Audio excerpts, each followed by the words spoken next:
여러분, 우리가 사는 시대를 구분할 때에 시간에 따라서 구분하지 않습니다.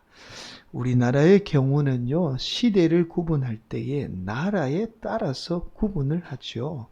고조선, 삼국시대, 또 통일신라시대, 고려시대, 조선시대 이렇게 구분을 하고 있습니다. 이것은 우리 민족이 한민족이기 때문에 가능한 구분입니다.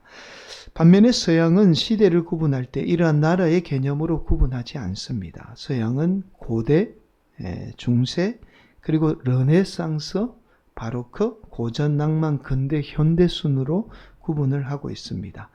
이것은 이제 그 시대의 문화사조죠. 문화사조로 구분을 하고 있습니다. 왜냐하면 서양은 다양한 나라들이 존재하죠. 그래서 나라라는 개념으로 구분을 할 수 없는 거죠. 그래서 문화사조별로 서양의 문화 시대를 구분하고 있습니다. 여러분, 이런 시대의 구분에는 반드시 그 시대를 이끌었던 인물이 중심이 됩니다. 가령 예를 들어서 음악에서 바로크 음악의 정점을 찍은 인물이 있죠. 우리가 잘 아는 독일의 바흐입니다. 이 바흐를 음악의 아버지라 그렇게 부르는 인물이 있죠.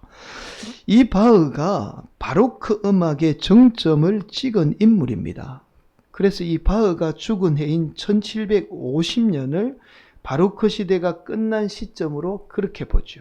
그리고 그 다음 시대를 고전시대라고 그럽니다. 그래서 1750년을 고전시대가 시작된 해로 그렇게 보죠. 사실은 한순간에 바로크 시대가 끝이 나고 고전시대가 시작된 게 아니라 서서히 시작되었지만, 그러나 그 시대를 이끌었던 대표적인 인물로 그 시대를 구분짓고 있습니다. 여러분, 성경 말씀도 마찬가지예요. 우리가 성경 말씀이 시대가 구분이 없는 것 같지만 사실은 성경 말씀을 자세히 살펴보게 되면 성경 말씀도 하나님이 구분을 짓고 있는데 그 시대를 이끌었던 의로운 인물을 통해서 한 시대가 끝이 나고 또 새로운 시대를 열어가게 되는 것을 우리가 성경 말씀을 통해서 발견하게 됩니다. 여러분, 서두에서 시대에 관한 말씀을 드리는 이유가 있어요. 여러분, 저와 여러분이 함께 나누게 되는 오늘 본문의 말씀은 우리가 이제 예수님을 죽음을 통해서 한 인물에 관한 말씀으로 그렇게 알고 있는 말씀이죠. 그러나 오늘 본문의 말씀은 의로운 한 인물을 통해서 새로운 시대가 열리게 되리라는 하나님의 말씀입니다. 여러분, 먼저 오늘 본문의 말씀을 좀 자세히 살펴보고 계속해서 말씀을 좀 나누도록 하겠습니다. 여러분, 오늘 본문의 말씀은 한 선하고 의로운 인물이 등장하면서 오늘 본문이 시작되죠. 50절 말씀이에요. 이렇게 말씀하고 있습니다. 공의 의원으로 선하고 의로운 요셉이라 하는 사람이 있으니, 여러분, 여기에서 공의 의원이라는 말씀은 바로 사내들인 공의회를 말하죠. 사내들인 공의회의 의원을 지금 말하고 있는 겁니다. 이스라엘 내의 최고 권력기관이죠. 우리나라로 치면 국회와 비슷한 성격을 가지고 있습니다. 이 요셉이 바로 이 사내들인 공의회의 의원이었던 거예요. 여러분, 우리가 지난 시간에 살펴본 말씀에 의하면 예수님이 대제사장에게 먼저 끌려갑니다. 그리고는 밤새도록 제대로 된 재판을 받지도 못한 채 어떻게 해요? 매질과 조롱을 당하게 됩니다. 그리고 이어서 이른 새벽에 어디로 끌려가죠? 급하게 소집된 사내들인 공의회로 끌려가서 재판을 받게 되죠. 이때 예수님을 십자가에 못 박는 문제에 관해서 끝까지 반대했던 인물이 있습니다. 바로 그 인물이 바로 오늘 본문에 나타나는 아리마대 요셉이죠. 51절 이렇게 말씀합니다. 그들의 계류와 형사에 창성하지 아니한 자라. 여기가 사내들인 공의회를 말하는 거예요. 그는 유대인의 동네 아리마대 사람이요 하나님의 나라를 기다리는 자라. 여러분, 모든 사람이 예수님을 십자가에 못 박으라고 찬성할 때에 자신만 반대한다는 것은 결코 쉬운 일이 아닙니다. 자, 여러분, 그런데 더 놀라운 사실은 오늘 본문에 나옵니다. 이런 요셉이 빌라도에게 찾아가서 예수님의 시신을 달라고 요구하게 되죠. 52절 말씀. 그가 빌라도에게 가서 예수의 시체를 달라 하여 여러분, 예수님을 십자가에 못 박는 문제에 관해서 반대하는 것은 어느 정도 가능할 수 있어요. 왜냐하면 자신의 생각을 이야기하는 거니까 어느 정도는 반대할 수 있죠. 그러나 예수님의 시신을 달라고 요구하는 문제는 다른 문제입니다. 왜냐하면 아리마대 요셉이 자칫 잘못하면 예수님과 한패로 몰릴 수 있어요. 자, 그래서 예수님과 한패로 몰린다는 말은 예수님과 똑같은 형벌을 받을 수도 있다는 말이에요. 여러분, 그러나 이 아리마대 요셉은요, 이러한 모든 일에 굴하지 않고 당당히 빌라도에게 찾아가서 예수님의 시신을 달라고 요구하게 됩니다. 그리고 예수님의 시신을 가져다가 세마포로 싸서 한 번도 장사 지낸 적이 없는 바위의 판무덤에 예수님의 시신을 장사 지내게 됩니다. 여러분, 보통 유대인들은, 평범한 유대인들은 평토장으로 장사를 지냅니다. 이 평토장이라는 말은 땅에 묻는 것을 말하죠. 자, 바위의 판무덤은 아무나 바위의 판무덤에 장사 지내지 않았어요. 돈이 많은 사람이 할 수 있는 장례입니다.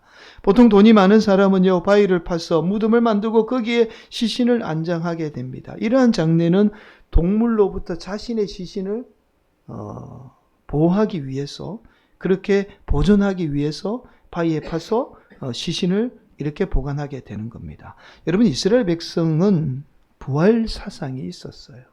그래서 이 부활 사상 때문에 자신의 시신이 안전하게 보존되는 것을 가장 중요하게 여겼던 민족입니다.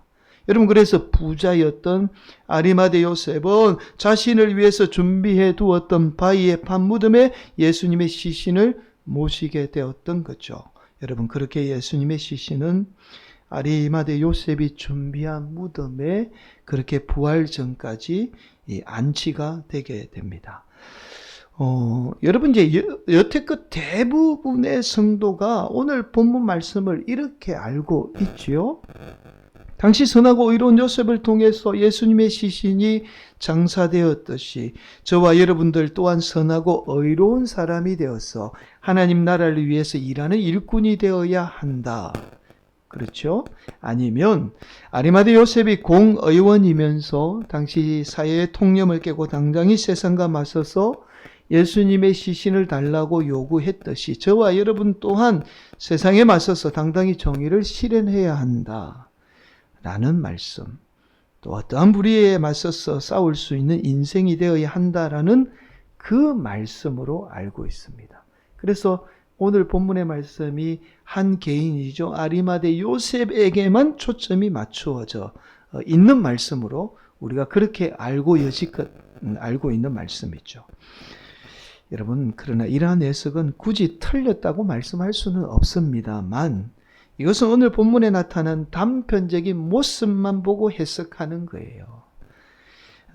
이러한 접근은 성경 전체를 보지 못할 뿐더러 특히 누가가 누가복음을 통해서 말씀하고자 하는 의도가 있습니다. 그 의도를 전혀 알지 못하는 해석입니다. 여러분, 그래서 오늘 본문의 말씀은 선하고 의로운 요셉이라는 이 사람을 통해서 예수님의 시신이 장사된 단순한 사건을 기록한 말씀이 아니에요. 오늘 본문의 말씀은 누가복음에 있어서 아주 중요한 위치를 차지하는 아주 중요한 말씀입니다. 바로 구약의 말씀에 의하면 의로운 사람을 통해서 한 시대가 끝이 나고 또 새로운 시대가 열렸듯이 예수님의 이 죽음을 통해서 한 시대가 끝이 나고 새로운 시대가 열리게 되리라는 사실을 말씀하고 있는 본문의 말씀이 바로 오늘 본문의 말씀이에요. 여러분, 성경 말씀 가운데 새로운 시대를 연 대표적인 인물이 있어요. 그 사람이 바로 노아입니다. 여러분, 노아는 이 성경 말씀은 노아를 이렇게 평가하죠. 창세기 6장 9절 이렇게 말씀해요. 이것이 노아의 족보니라. 노아는 의인이요 당대의 완전한 자라. 그는 하나님과 동행하였으며. 여러분, 하나님은 이 악한 땅을 심판하기 위해서 홍수라는 재앙을 이 인류에 내리게 됩니다. 그런데 이 인류의 재앙을 피해갈 수 있는 한 사람을 세우게 되죠. 의인인 노아이죠. 그리고 이 노아를 통해서 새로운 시대, 홍수 이후에 새로운 시대를 열어가게 돼요. 의인인 노아를 통해서. 여러분, 모세도 마찬가지입니다. 이스라엘 백성들이요, 노예로 팔려서 고통 가운데 있을 때 하나님은 이 모세라는 의로운 인물을 통해서 어떻게 해요? 가나안 땅이라는 새로운 시대를 열어가게 되었던 거예요. 여러분, 오늘 본문도 마찬가지입니다.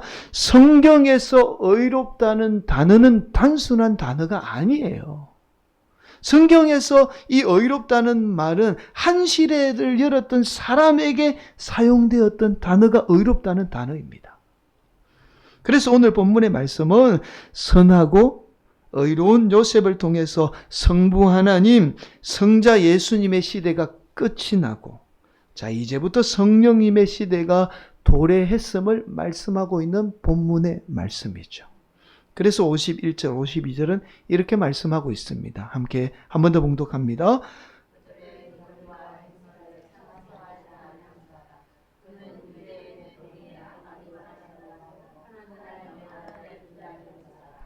그가 빌라도에 가서 예수의 시체를 달라 하여.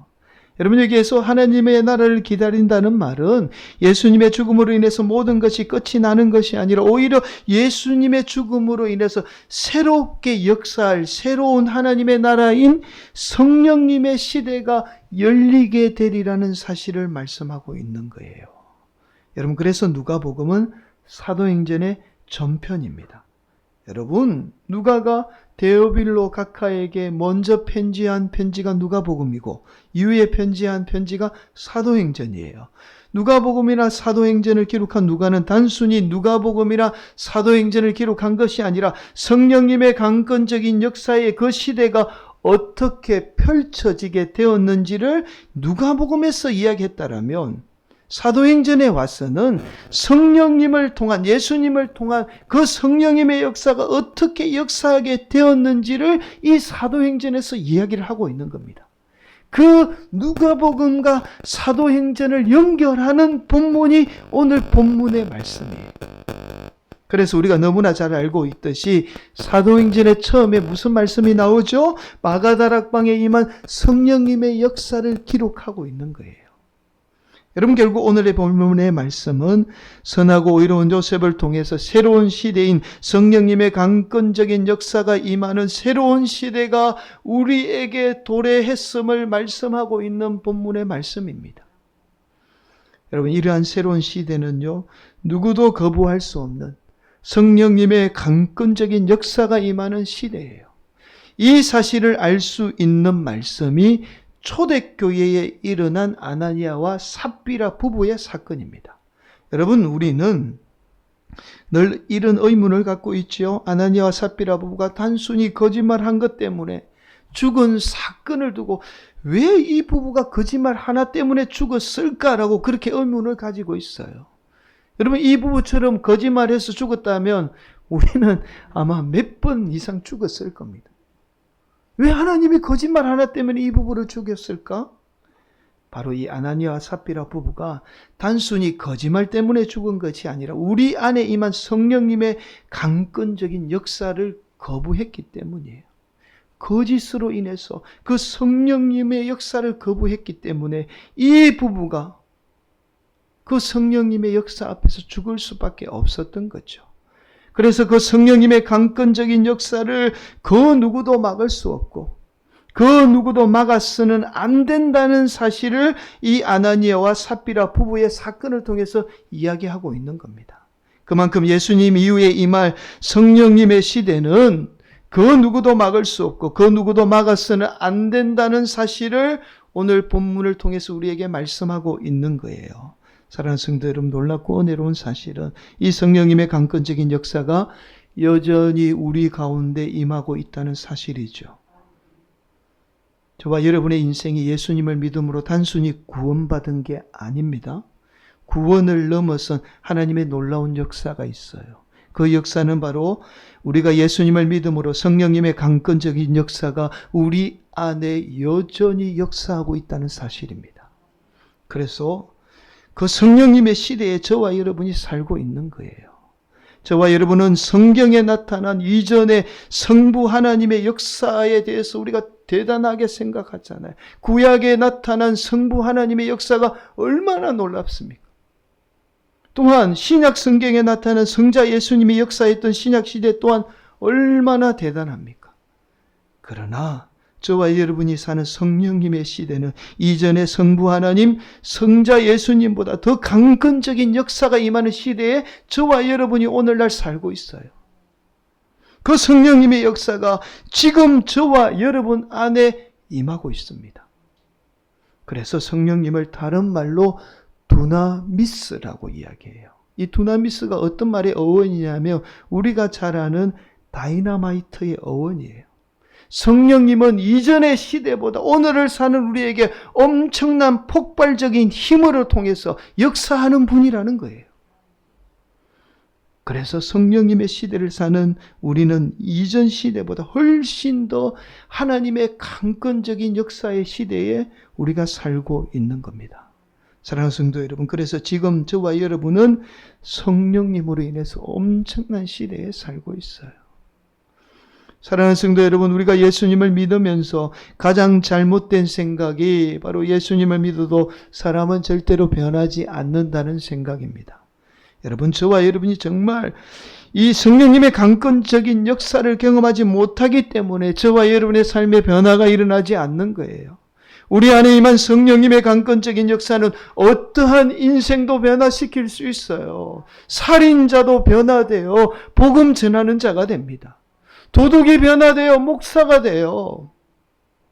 이런 역사는 성령님의 강건적인 역사 아니고서는 절대로 불가능한 일이에요. 그래서 성령님은 이 세상에 어떤 것으로도 할 수 없는 일을 지금 가능케 하고 있는 거예요. 이 시대에 저와 여러분이 지금 살고 있는 겁니다. 우리 성도들이 그만큼 성령님의 강건적인 역사의 시대에 살고 있어요.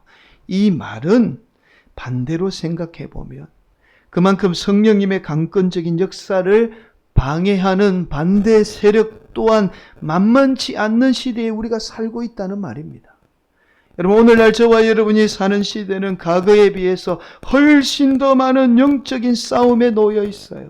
그래서 우리 성도들이 성령님의 강건적인 역사의 시대에 살고 있음에서도 불구하고 그 성령님의 강건적인 역사를 경험하지 못하는 거예요.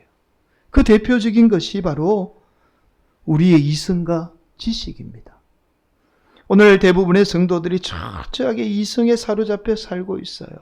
여러분, 세상의 학문은 온통 이성에 따라서 우리로 생각하고 행동하도록 만듭니다. 그러나 우리가 믿는 하나님이나 예수님, 특히 성령님은 우리의 이성으로는 도저히 설명이 안 되는 분이에요. 그런데 우리가 지금 이 성령님의 시대에 살면서도 우리의 이성으로 지금 판단하고 행동하고 있는 거죠. 그래서 오늘날 대부분의 성도들이 이 세상의 지식을 통해서 우리의 이성으로만 신앙생활하기에 성령님의 강건적인 역사를 여전히 경험하지 못하고 있는 겁니다. 사랑하는 성도 여러분, 우리 성도들이 내 이성과 지식을 조금만 내려놓고 성령님의 강건적인 역사를 사모하는 복된 성도들이 되시기를 간절히 축복합니다. 저와 여러분이 가진 이성과 지식으로 생각할 때에 불가능한 일들이 우리의 삶에 가능케 되는 놀라운 역사가 임하게 돼요. 그 성령님의 폭발적인 역사가 오늘도 우리 삶 가운데 임하게 됩니다. 하나님이 지금 그걸 원하고 계신 거예요. 그러나 우리의 이성과 지식이 그걸 다 차단하고 막고 있는 겁니다. 오늘도 우리 성도들 가운데 우리의 이성과 지식으로 불가능한 일들이 가능케 되는 놀라운 역사가 임하기를 예수님의 이름으로 간절히 축복합니다. 여러분, 서양 미술사에서 가장 뛰어난 인물 한 사람을 꼽으라면 단연 많은 분이 이 사람을 꼽습니다. 빈센트 반 고흐를 꼽지요. 여러분, 그런데 이 고흐는 우리가 아는 좋은 배경이나 그리고 제대로 된 학교를 나온 인물이 아니에요. 여러분, 고흐 시대에도 제대로 된 유명한 미술학교들이 많이 있었습니다. 그러나 서양 미술사에서 가장 뛰어난 인물이 제대로 된 학교에 들어간 적도 없고 한 번도 미술을 공부한 적도 없다는 사실이에요. 그럼 이거 어떻게 설명할 수 있을까요? 서양 미술에서 가장 뛰어난 인물이 한 번도 미술을 공부한 적이 없다는 인물입니다. 더군다나 더 놀라운 사실이 있죠. 고호 생전에 그의 작품을 인정해 준 사람도 없었습니다. 그의 생전에 단 한 작품만이 판매되었을 정도로 그 시대에 외면당한 인물입니다. 여러분, 아르레 붉은 포도밭이라는 이 작품 하나만, 단 하나만 팔렸어요. 그러나 고후 사후에 그의 작품이 세상에 알려지게 됩니다. 왜냐하면 미술사의 새로운 시대가 열리게 돼요. 후기 인상주의라는 새로운 시대가 도래하게 되면서 이전에 사람들이 볼 수 없었던 안목이 생긴 거예요. 아, 이전에는 내가 볼 수 없었는데 이제 후기 인상주의 시대가 도래하면서 고흐의 작품이야말로 가장 위대한 작품이라는 사실을 세상 사람들이 볼 수 있었던 겁니다. 그렇게 반 고흐는 세계 미술사에서 가장 뛰어난 인물이 되었습니다. 사랑하는 성도 여러분, 반 고흐의 삶이 우리에게 시사해주는 놀라운 사실이 있어요. 우리가 알고 있는 세상의 지식이나 이성이 우리의 삶의 전부가 아니라는 거예요. 우리는 우리가 아는 지식이나 이성이 우리의 삶의 전부라고 생각해요. 그러나 우리가 아는 지식이나 이성이 우리의 삶을 결코 좌우하지 않을 뿐더러 이게 전부가 아닙니다. 어느 시대를 막론하고 세상의 지식이나 이성을 거부한 사람을 통해서 하나님은 반드시 그 시대를 역사했습니다. 오늘날도 마찬가지. 거기에 얽매여서 살지 않는 인생을 통해서 하나님은 반드시 역사해요. 사랑하는 성도 여러분, 오늘도 우리 성도들이 세상의 지식이나 이성에 의해서 사는 인생이 아니라 철저하게 성령님의 강권적인 역사를 의지해야 합니다. 그 의지할 때에 폭발적인 성령님의 역사는 우리 안에 오늘도 역사하게 돼요. 오늘도 이러한 성령님의 역사를 경험하며 사는 우리의 이성으로는 불가능하고 우리의 지식으로는 불가능해 보이는 그 일들이 이루어지는 놀라운 역사를 이루어가는 복된 성도들이 되시기를 예수님의 이름으로 간절히 축원을 드리겠습니다.